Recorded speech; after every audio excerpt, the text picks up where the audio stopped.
Guys, welcome back to your channel. I hope you guys are doing pretty well. So guys, जैसा कि आप सबको पता है कि हरियाणा असेंबली इलेक्शन के रिजल्ट्स आज आउट हो चुके हैं और बीजेपी ने 48 and the Congress has scored 37 seats in the election. So guys, आज की डिबेट शुरू करने से पहले मेरी ढेर शुभकामनाएं बीजेपी और बीजेपी की leaders, specially Modi ji, Yogi ji and the entire people from Haryana, right? So चलिए guys, डिबेट शुरू करते हैं बिना किसी देरी के और मिलते हैं डिबेट के बाद. पांडे जी, अभी गिरिराज मनीषा जी के कह रहे थे एक अकेला सब पर भारी. बिल्कुल ठीक कह रहे थे. एक अकेला किसान पर भारी, महंगाई पर भारी,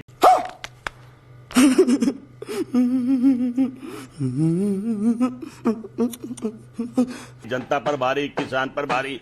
मैं समझता हूं एक अकेला पूरे भारत पर भारी है. हर आदमी लाचार और मजबूर है. ये कोई जीत नहीं है उनकी. कैसे लूटे सब जानते हैं. आपके चैनल वाले भी, सभी मोदी के चैनल वाले कल तक तो कांग्रेस के लिए खुशियां मना रहे थे. क्या उनका अनुभव भी फेल होगा था? कहीं ना कहीं मैं समझता हूं ये खेल चल रहा है. जो 11 बजे से 2 बजे तक चुनाव को रोक देना और जिस तरह का माहौल बना दिया है, कहीं ना कहीं ये वो उदित राज जी ठीक कह रहे हैं. ये ईवीएम की सरकार है. ईवीएम से हर बार जीतती है और ये सबको समझ में आ रहा. अब तो हरियाणा जीतने के बाद इनमें उनके चेहरे पर वो खुशी नहीं है जो एक सच्ची जीतने वाले खिलाड़ी के. आपने सुनी होगी, दिल बहलाने के लिए गालिब ख्याल अच्छा है. अब तो सोचिए कि जब सब पोल आपके पक्ष में थे, उसके बाद यही तो जनता जनार्दन होती है कि कब किसको ऊपर उठा दे, कब किसको नीचे कर दे. आप अभी भी कह रहे हैं आप मानने को तैयार नहीं है, तो सर क्या करेंगे? आप ये मानने को तैयार नहीं है कि हिंदू वोट बैंक बटानी, आप ये मानने को तैयार नहीं है कि आपके अंदर की जो गुटबाजी थी वो भारी पड़ गई.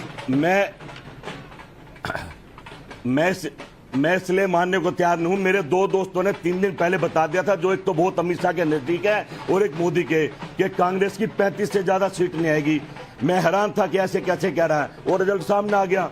कहना कि खेल शायद आप लोगों को समझ में नहीं आ रहा, देश को समझ में आ रहा कि देश को दोनों हाथों से कैसे लूटा जा रहा है. बताइए क्या काम अच्छा कर दिया मोदी जी ने कि मोदी जी को जनता ने वोट दे दी. किसान मार दिया, महिला बहन बेटी मार दी, महंगाई बढ़ा दी. प्लीज एक आपसे गुजारिश है कि हार जाइए तो हार को स्वीकार करिए सर.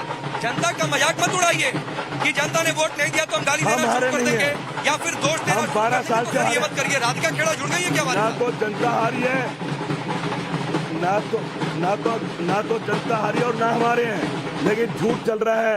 एक झूठे आदमी को भगवान बनाया जा रहा है. कांग्रेस या किसी भी पार्टी के हारने का ये मतलब नहीं होता है कि जनता हार गई है. हम नहीं, ये मत कहा करिए अवनीश जी.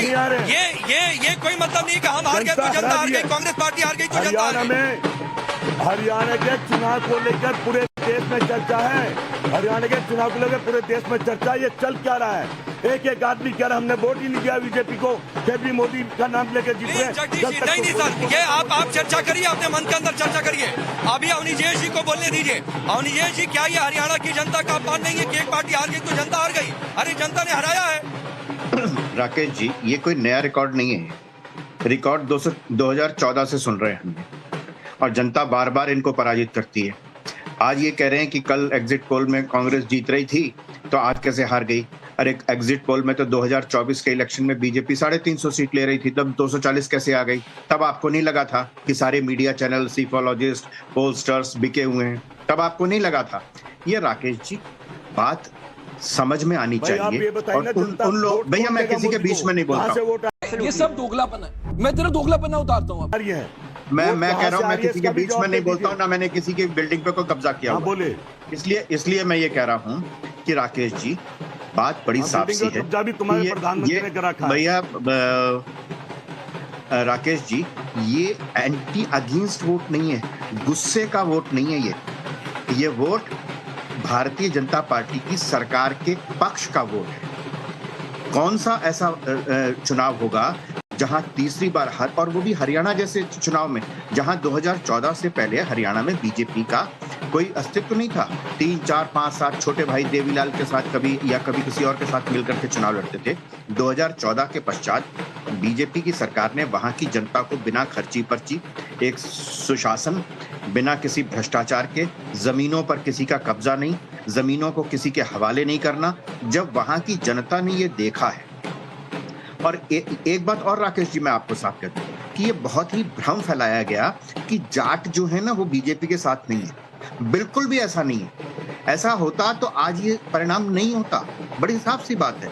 इसलिए नहीं अनिजय जी, अभी जाट गैर जाटो इस पर आऊंगा।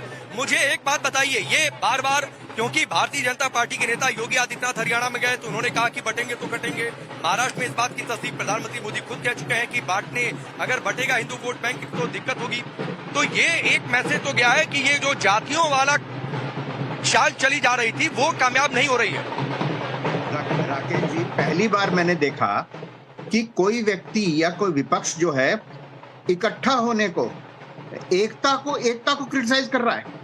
नरेंद्र मोदी जी ने कहा सबको इकट्ठा रहना है, भागवत जी ने कहा सब इकट्ठे हो, योगी जी ने कहा सब एक हो।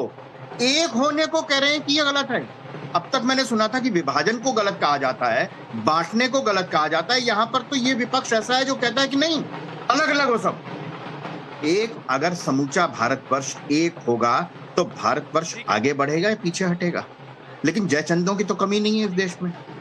तब भी जयचंद थे जब भारत गुलाम हुआ था, परतंत्र हुआ था। नेवन शर्मा, आप लोगों का गठबंधन हो नहीं पाया तो ये मन के अंदर आप लोग खुश हो रहे होंगे। कांग्रेस पार्टी को कहने का मौका मिल गया कि भाई देखो तुम तो गठबंधन किए नहीं, हिंदू वोट बैंक को भी बांट नहीं पाए। नहीं सर, हम लोग वोट बैंक की राजनीति करते नहीं है, ये लोग करते हैं वोट बैंक की राजनीति, इनको मुबारक। हम तो जो हरियाणा की जनता का निर्णय है उसका बिल्कुल सर झुका के स्वागत करते हैं, और जो भी उन्होंने निर्णय लिया है हम बिल्कुल उनको विद ड्यू रिस्पेक्ट हम उसको मानते हैं। हम और मेहनत करेंगे हरियाणा में। हम नई पार्टी है, हम पहली बार चुनाव लड़े थे ताकत से। 7,000 गाँव में हमारा संगठन बन गया। वो संगठन और मेहनत करेगा, लोगों को और जागरूक करेगा, लोगों को बताएगा कि किस तरह से एक राजनीति अलग होती है, सरकार चलाना अलग होता है। हो सकता है ये लोग राजनीति करने में बहुत अव्वल हों, लेकिन सरकार चलाने में विफल रहे हैं। सरकार ठीक से नहीं चला पाए हरियाणा की। हमारा मैसेज हो सकता है लोगों तक अच्छे से नहीं पहुंचा। हम और कोशिश करेंगे, हम और मेहनत करेंगे। आने वाले समय में आम आदमी पार्टी को और स्ट्रेंथन करेंगे हम हरियाणा में, और आगे की जो लड़ाई है और ताकत से लड़ेंगे। नहीं नेमन भाई, एक चीज जरा बता दीजिए। मैं एक चीज और आपसे पूछना चाहता हूँ, और सवाल ये है कि अब तो दिल्ली का चुनाव भी बहुत दूर नहीं है, तो दिल्ली के चुनाव में अब आप लोगों के अंदर एक और बात की खुशी तो होनी होगी और होनी भी चाहिए कि अगर गठबंधन की बात आती है तो कांग्रेस में बार्गेनिंग पावर आप लोगों की स्ट्रॉन्ग रहेगी। दूसरा ये कि अब तो ये भी आप लोग शायद सोचेंगे कि गठबंधन करना भी है कि नहीं दिल्ली में। नहीं देखिए, दिल्ली का चुनाव तो बिल्कुल अलग चुनाव है। दिल्ली का काम अरविंद केजरीवाल जी के कामों का चुनाव है। दिल्ली में हमने काम करके दिखाया, जनता हमारे साथ है। इस चुनाव का दिल्ली चुनाव से कोई लेना देना नहीं है। ये एक अलग राज्य का चुनाव था। यहाँ पे एक नेशनल पार्टी होने के नाते अरविंद केजरीवाल जी के नेतृत्व में आम आदमी पार्टी जो है वो एक एंट्री हम करना चाहते थे, हमने करी। हमने अपना संगठन बनाया। दिल्ली में तो हमने काम किए हैं। दिल्ली का जो चुनाव होगा वो कामों पर लड़ा जाएगा। वहां पे तो दूसरी पार्टियों के लिए दिल्ली में कोई जगह ही नहीं है। इस चुनाव का दिल्ली चुनाव से कोई लेना देना नहीं। दिल्ली में हम पूर्ण बहुमत की एक फुल फ्लेज मेजॉरिटी की 70 में से 70 सीटें लेकर सरकार बनाएगी। ठीक है, नहीं ठीक है। वो अच्छा है कि एक कांग्रेस को आईना यहाँ से दिखा रही है आम आदमी पार्टी। जगदीश जी सुन भी रहे होंगे, मैं आऊंगा सर इस पर जगदीश जी आपके पास, लेकिन उससे पहले प्रेम जी, बहुत बातें हुई कि ये नहीं वो नहीं, हरियाणा में ये नहीं चलेगा, कौन से मुद्दे, यात्रा, सारी बातें एक और हो गई। और एक हिमाचल का मॉडल का भी सच लोगों ने देख लिया कि क्या होगा अगर फ्रीबीज के चक्कर में फंसेंगे। तो एक बात है, ना जाति वाला चक्र बहुत ज्यादा चलने वाला है, ना अगर कोई बांटने की कोशिश करेगा, क्योंकि एक मैसेज तो गया है कि ये जातियों की बात इसलिए हो रही है कि हिंदू वोट बैंक को बांट दिया जाए। देखिए पांडे जी, इस इलेक्शन को आप देखिए कि कांग्रेस 28% से 39% वोट पर पहुंची है, और जनता बटी हुई भी है तो 39% पर बटी है। 39% बीजेपी के पास, 39% कांग्रेस के पास। जाति में अगर बटी होती तो ये फिगर नहीं मिलता आपके पास। इसलिए जाति में बंटने की बात तो हरियाणा पर लागू ही नहीं होती, धर्म में बंटने की बात तो हरियाणा पर लागू ही नहीं होती।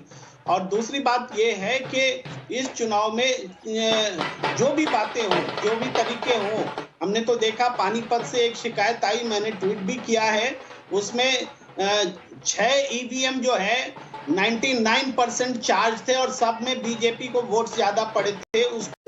साले का खोपड़ी तोड़ साले का को जमा भी कराया गया है।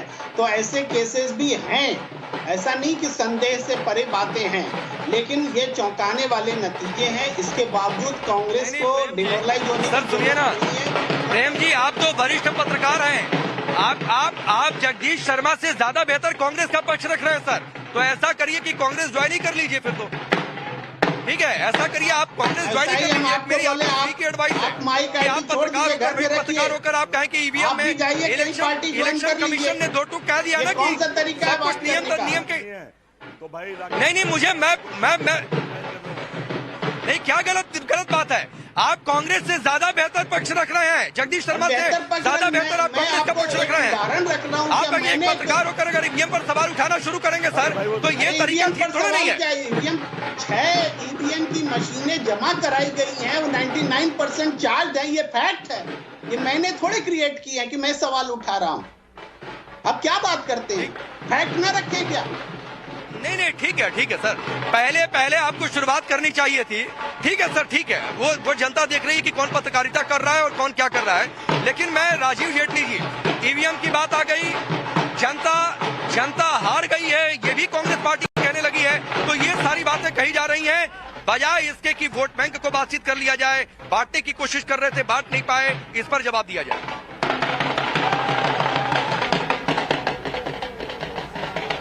जनता हार गई है, इसकी उम्मीद नहीं थी कि कांग्रेस पार्टी इस तरीके की बात कहेगी कि जनता हार गई है। मतलब जनता का चुनाव बता रहे थे और कह रहे थे जनता ही चुनाव लड़ रही है। जब जनता चुनाव लड़ रही है तो जनता को मालूम है कि मुझे किसको वोट करना है। देखिए, बहुत इन्होंने खाई खोदने की कोशिश करी, जाट नॉन जाट के नाम पे, किसान के नाम पर, पहलवान के नाम पर बहुत खाई खोदने की कोशिश करी। लेकिन मुझे लगता है कि जो चेहरे दिखाए जा रहे थे, उन चेहरों से परे जो चेहरे असल में प्रदेश के विकास से जुड़े थे, उन्होंने भारतीय जनता पार्टी को मैंडेट किया और सभी जातियों ने भारतीय जनता पार्टी को अपनी पहली पसंद बताया। इतना बड़ा मैंडेट नहीं मिलता है, इतना बड़ा मैंडेट नहीं मिलता है जब तक सभी जातियों का समावेश नहीं होता उसके अंदर। और हरियाणा के अंदर हर व्यक्ति चाहता था कि मेरे अधिकार मेरे दरवाजे पर आए, और दरवाजे तक पहुंचाने के लिए जो व्यवस्था हमने बनाई थी, उन व्यवस्थाओं का परिणाम ही है जो आपकी स्क्रीन के ऊपर नजर आ रहा है। ये उस व्यवस्था का परिणाम ही है जो आम आदमी घर से बाहर निकला और उसने अपनी उंगली की ताकत दिखाई, क्योंकि यहाँ दबंगों की ताकत से नहीं, उंगली की ताकत से चुनाव जीते जाते हैं और हर किसी का वोट का बराबर का अधिकार होता है। ये जो वोकल तरीके से शोर मचाया जा रहा था कि हमारा भारतीय जनता पार्टी का सुपड़ा साहब कांग्रेस आ रही है, तो जनता को भी लगा कि ये इतने कॉन्फिडेंट वो भी वो वाले लोग जिनका हमने 10 साल का कुशासन देखा है। उसका संक्षिप्त जवाब है, ये आप लोग कांग्रेस के अंदरूनी कला की हार मान रहे हैं। आप लोग हिंदू वोट बैंक को एकजुट रखने में कामयाब हो गए हैं, इस वजह से आप लोगों को ये नतीजा दिख रहा है। ठीक है, ये किस वजह से आप लोगों को नतीजा दिख रहा है?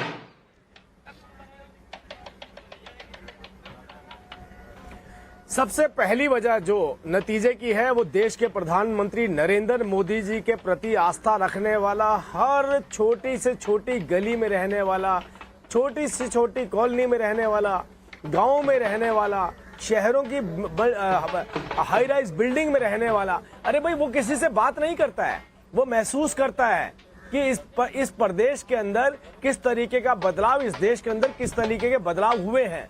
उस जो महसूस करता है वो अपने वोट के माध्यम से, अपने मैंडेट के माध्यम से उसको वो सरकारों को अपना समर्थन देने में परिवर्तित करता है। तो पहला जो वजह है वो देश के प्रधानमंत्री और उन्हीं की नीतियों के वाहक के रूप में जो काम अभी नायब सिंह सैनी हमारे मुख्यमंत्री जी ने करके दिखाया, वही कहीं ना कहीं आपको रिजल्ट की फॉर्म में नजर आ रहा है। Hello guys, welcome back to the channel and I hope you had enjoyed the debate. अगर ये debate पसंद आई हो तो please like, comment, share and do subscribe to the channel if you have not done so. और मिलेंगे अगली बार नई debate के साथ. Bye bye.